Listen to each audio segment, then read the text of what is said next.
Bienvenidos a la segunda clase del curso de neurodiversidad. En el día de hoy les traigo un autor, o mejor dicho, la recomendación de un libro de un autor que se llama Juan Bassem. El libro se llama Autismo, Espectro o Diversidad. Me parece importante, les quería traer algo de más actual quizás, ¿no? Juan Bassem es un psicólogo argentino que de alguna forma empieza a observar o percibir cómo se da este inicio de la discapacidad en la Argentina, cómo se aborda lo que tiene que ver con el trastorno de espectro autista y demás. Muy bien. Acá vemos el libro Autismos, Espectro, Diversidad, Familia, Maestros y Profesionales sobre el desarrollo, sobre el desafío de repensar etiquetas, perdón. No veía muy bien. Eh, el autor va a enumerar diferentes situaciones que tienen que ver con características del comportamiento social en la Argentina, ¿no? Que tienen que ver con el abordaje médico, la medicina, la perspectiva profesional. Y vamos a rescatar algunos puntos interesantes. Justamente lo incluí dentro de una clase del curso porque me parece interesante repensarlo y poner justamente nuestra cabeza a trabajar en ciertos conceptos o reelaborar eh, ciertos paradigmas, ¿no? El libro en sí habla primero de lo que tiene que ver con el espectro y por otro lado lo que tiene que ver con la diversidad. Cuando hablamos de autismo y hablamos de espectro, hablamos de ciertos signos que se pueden ver de forma o percibir de forma visual. Son agrupaciones de diferentes manifestaciones del autismo bajo una sola categoría, ¿no? Sabemos que es autismo, pero vemos diferentes rasgos y diferentes características en las personas. Y por otro lado sabemos que el TEA o el autismo, si lo decimos así de forma libre y simple, es un abanico que puede incluir patologías o signos más leves, más menos evidentes, o signos que ya marcan algún tipo de gravedad o poco contacto con la realidad o poca conexión con la mirada, poca comunicación, ¿no?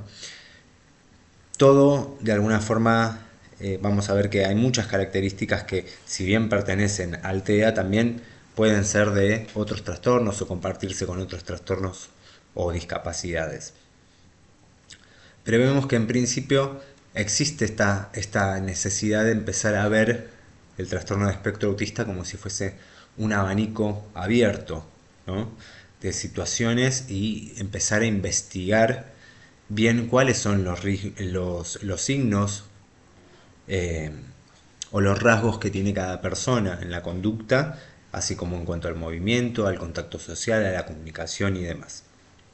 Y por otro lado, el libro plantea el concepto de la diversidad, ¿no? De justamente esto, lo que veníamos hablando en la clase anterior, de que cada cerebro es único, el desarrollo de cada cerebro está moldeado de alguna forma por estímulos particulares y únicos que se dieron en nuestra conformación y en nuestro desarrollo cerebral y fisiológico. Por lo cual se empieza si bien se pueden compartir características o diagnósticos, se empieza a ver que hay diferencias entre dos personas que tienen el mismo trastorno. Y esas diferencias, más allá de ser o estar relacionado con esos principios de neurodiversidad que vimos, también se empieza a entender que hay competencias que tienen que ver con lo propio, ¿no? Funciones que pueden estar más o menos afectadas y demás. Uno de los objetivos del libro es explorar justamente estos enfoques, abrir el debate social, hablar un poco de lo comunitario, ¿no? Y también del abordaje que tiene que ver con la estructura o el sector de la medicina, cómo se se aborda desde el ámbito médico, desde el ámbito institucional y educativo también. Muy bien. El modelo del espectro autista, él lo define como una clasificación del autismo en grados de severidad, ¿no? Leve, moderado o severo. Generalmente el concepto o el diagnóstico o la palabra autismo se utiliza para el diagnóstico, para el tratamiento, para adquirir servicios. Las ventajas que presenta el modelo del espectro autista son ciertos estándares que tienen que ver con la agrupación, con la evaluación, con el seguimiento, con la investigación y el acceso a recursos, ¿no? Mientras más se investiga sobre un tema, más se profundiza, más se buscan diferentes recursos o medios que puedan ayudar a complementar esa formación y demás. Y lo que se critica justamente es la simplificación de la experiencia individual, la falta de lo personal, de lo personalista. Esto lo vamos a ampliar un poquitito más en detalle ahora. Pero si todos, vamos a poner un ejemplo, si todos tenemos TEA, o si, no sé, somos un grupo de personas que tenemos TEA y nos diagnosticaron TEA, hay un montón de cosas que nos diferencian y hay un montón de cosas que tienen que ver con nuestras funciones personales o logros personales, o con las funciones psíquicas y cómo intervienen la memoria de trabajo, la capacidad de desarrollo, la resolución de conflictos. Todas estas situaciones, si bien se pueden compartir un mismo diagnóstico, un montón de personas, hay que ir a lo personal. Y justamente lo que pasa con el modelo del espectro autista es que pierde un poco lo personal, las funciones personales. No nos podemos quedar con esa etiqueta de alguna forma. El enfoque de la diversidad ve al autismo como un conjunto variado de características y experiencias. ¿Qué beneficios tiene este modelo o este enfoque de concepto?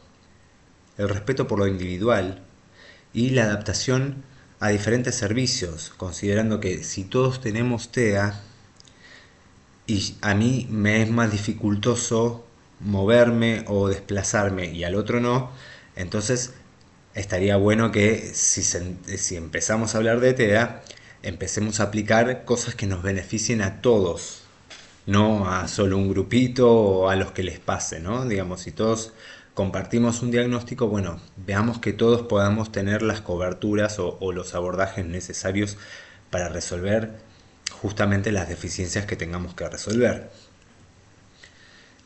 Y el impacto que provoca justamente este enfoque, este concepto de la diversidad, es fomentar una mayor apreciación, una aceptación, una comprensión, una empatía por el otro, comprender que no todo es como uno lo piensa, sino que hay diferentes situaciones que nos hacen variar, ¿no? Y ser diversos. Un poco se juega con la heterogeneidad. ¿Qué implicaciones tiene para la práctica profesional? El modelo del espectro favorece con estrategias de intervención y programas estandarizados. El enfoque que tiene la diversidad es la necesidad de enfoques personalizados y centrados en la persona. Ejemplos, comparación de cómo cada ejemplo influye en la práctica profesional, ¿no? Por un lado, cómo el concepto del espectro se lleva al mundo social, se empieza a hablar en la educación, se empieza a hablar en la medicina, cómo también la diversidad se empieza a tratar desde diferentes ángulos, perspectivas, pensamientos, cómo se lleva eso a la gama de la salud, a la gama de la educación, a la gama de no sé, la formación académica, ¿no? O los servicios sociales. Digamos, todo de alguna forma va tomando estos modelos o estos enfoques para empezar a trabajar en una sociedad que tenga cuestiones prácticas que favorezcan esto mismo, ¿no? Y hay una evaluación crítica de los modelos. El autor también lo que hace en el libro es hacer una comparación de fortalezas y debilidades que tiene tanto el enfoque de la diversidad como el enfoque o el esquema de lo que es un espectro. El impacto en el diagnóstico y el tratamiento es cómo cada enfoque afecta a la calidad de los servicios. Cuando decimos servicios justamente tiene que ver con todo lo del diagnóstico, los abordajes, las terapias que se necesiten, ¿no? Para tratar cierto tipo de situaciones. Y plantea una discusión que es justamente las reflexiones sobre la eficacia y las limitaciones que tiene cada modelo. Por otro lado, el libro también aporta ciertas recomendaciones que son para profesionales, la integración de enfoques, cómo combinar elementos del espectro y la diversidad, prácticas recomendadas, da algunas estrategias para aplicar un enfoque más flexible y adaptado, la capacitación y la sensibilización. Hay una importancia en la formación continua en lo que tiene que ver con estos modelos, estos enfoques, cómo se sigue profundizando e investigando. Y por otro lado, aporta ciertas reflexiones para el futuro. Con respecto a la investigación continua, esta necesidad de seguir investigando y desarrollando más perspectivas. También lo que tiene que ver con la adaptación social, cómo la sociedad puede evolucionar para apoyar mejor a las personas con autismo. Y las propuestas de cambio, ¿no? Ideas que pueden mejorar tanto la comprensión de las situaciones, de los enfoques, así como establecer redes de apoyo, actividades sociales y demás, o comunitarias. Lo que vemos específicamente en este libro es que hay muchos casos en los que, a ver, esperen que cambie la cámara, hay muchos casos en los que el TEA, como se comparte, bueno, muchos niños tienen el mismo diagnóstico, vamos a ver que hay situaciones que nos hacen prestar el foco justamente en estas diferencias, ¿no? Hay chicos con autismo que sonríen, otros que no, algunos que juegan, otros que no, otros que no dejan de moverse y otros que no pueden moverse o tienen dificultades en el movimiento. No, fíjense que más allá de lo que tenga que ver con el diagnóstico per se, siempre estamos hablando de qué situaciones o funciones particulares presenta la persona. Y ahí volvemos siempre a lo personalista, ¿no? A lo puntual. No vamos a hablar de toda la gente que tiene TEA, vamos a hablar de qué situaciones se necesitan trabajar para tener una mejor calidad de vida o para dar para aprender una habilidad, para aprender el lenguaje o ciertas cosas de la comunicación o del juego, ¿no? Entonces hay un abanico de diferencia, diría yo, entre personas con el mismo trastorno o diagnóstico o patologías. Entonces tenemos que, al menos lo que propone el autor es enfocarnos justamente en eso, ¿no? Sabemos que quizás un gran porcentaje de niños tienen TEA. Bueno, vamos a ver si, en primer lugar, si es TEA. Vamos a hacer un diagnóstico diferencial con otros diagnósticos o con otros trastornos para ver si realmente es TEA.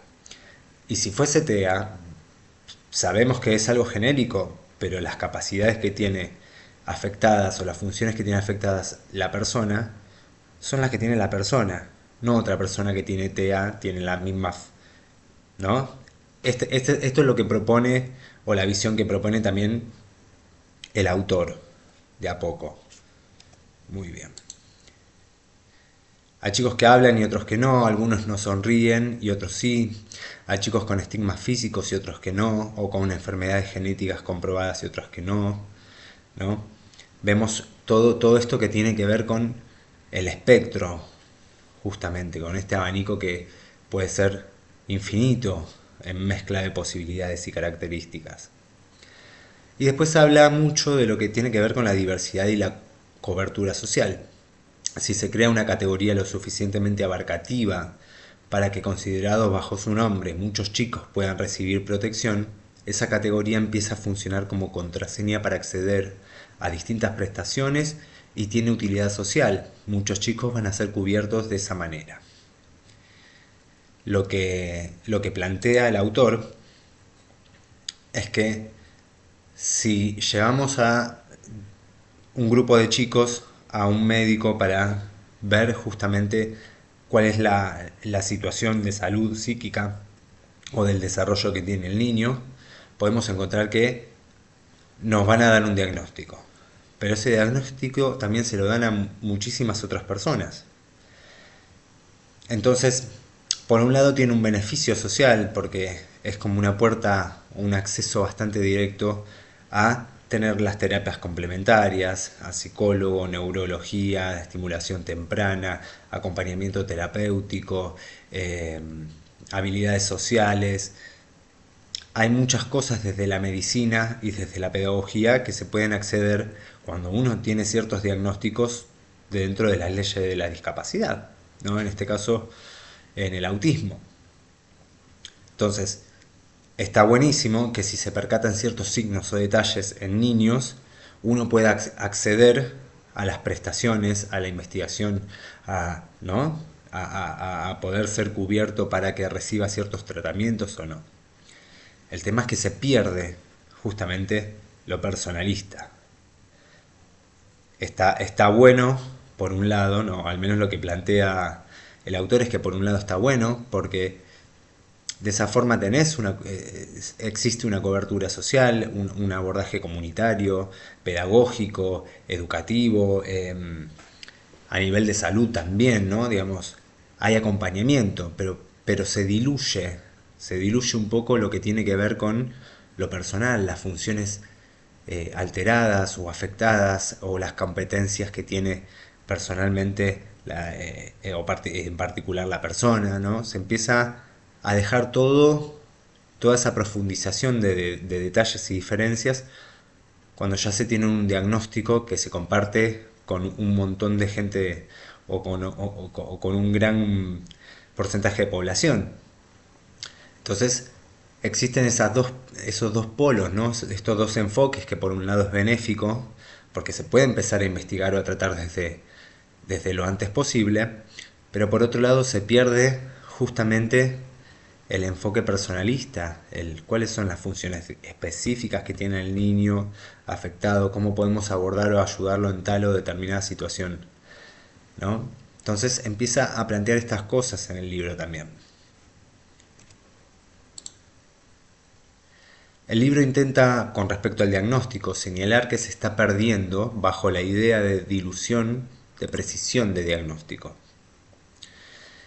En el caso del TEA, si decimos que una persona tiene TEA, puede tener, puede tener, primero ya digo, hay que hacer un diagnóstico diferencial, pero puede ser un síndrome de Asperger, ¿no? Algo quizás que sea leve o que ese síndrome de Asperger o lo que nosotros conocemos como Asperger no sea tan leve y de repente existen estas variantes, ¿no? de gravedad de síntomas o de signos o de situaciones o de comportamientos.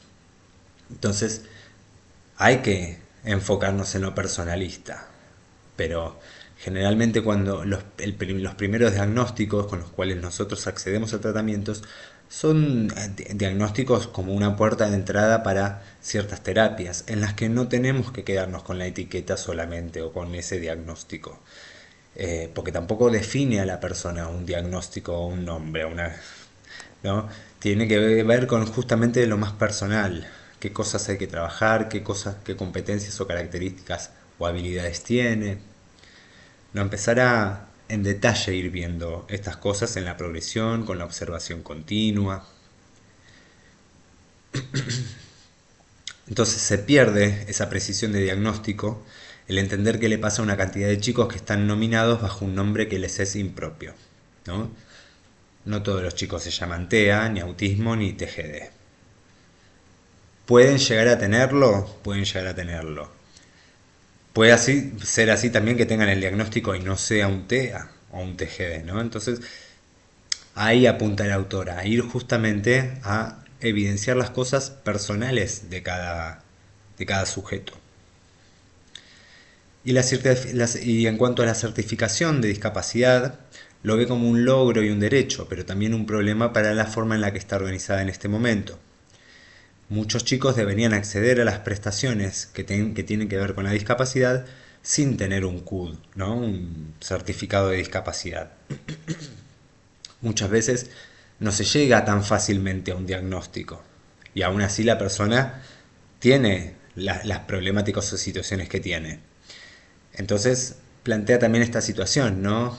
Es muy simple ir a un médico que te ponga un diagnóstico y en base a eso empezar a investigar, o pareciera simple. Pero muchas veces no se llega tan fácilmente a un diagnóstico, y más en lo que tiene que ver con las habilidades psíquicas, las funciones y demás. Hay que hacer una observación, una profundización, una cuestión sostenida en el tiempo para poder también ir llegando más que nada a cuestiones de abordaje específicas para la persona. Y plantea justamente un nuevo paradigma.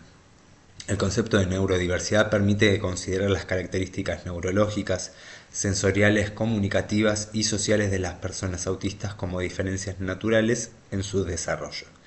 De esta manera lo consideraríamos una identidad, ¿no? Ya estamos hablando de algo propio, algo propio que tiene la persona por ser la persona. Bien, fíjense cómo la neurodiversidad va hacia ese enfoque, ¿no? Todos podemos ser humanos, todos somos animales, todos podemos tener TEA, pero lo que nos importa es las características específicas o las estructuras específicas que tiene la persona. Y eso es algo muy particular.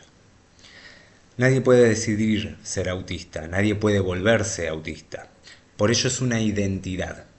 Define la manera en la que se percibe nuestro mundo y se actúa en él. Y plantea esto del pensar diferente. Así, por ejemplo, muchas personas con autismo tienen una mayor habilidad para identificar pequeños detalles del sistema de patrones complejos, encontrar errores gramaticales en textos, piezas mal encajadas, cuestiones de orden, ¿no? Algunas son mejores en la visualización de objetos geométricos complejos, resolviendo jeroglíficos, construyendo objetos, montando circuitos. Fíjense que son habilidades muy particulares y específicas que puede tener una persona con TEA, con TGD, no varía en las funciones de inteligencia, ¿no? Aportan una perspectiva diferente a los proyectos también. Desarrollan aptitudes altamente especializadas y tienen un nivel muy alto de la consistencia en las tareas de la repetición, ¿no? Son metódicos, constantes. La adultez y la neurodivergencia. Promover y respaldar la neurodiversidad dentro del entorno laboral también puede ayudar a mejorar el desempeño de los miembros actuales del equipo, dar una visión mucho más amplia con variedad de soluciones y diferentes puntos de vista que enriquecerán en todos los aspectos al equipo. Como dice Temple Grandin, el mundo necesita todo tipo de mentes. Muy bien, y aquí los dejo con unas actividades para la próxima clase. Nos vemos en el próximo video.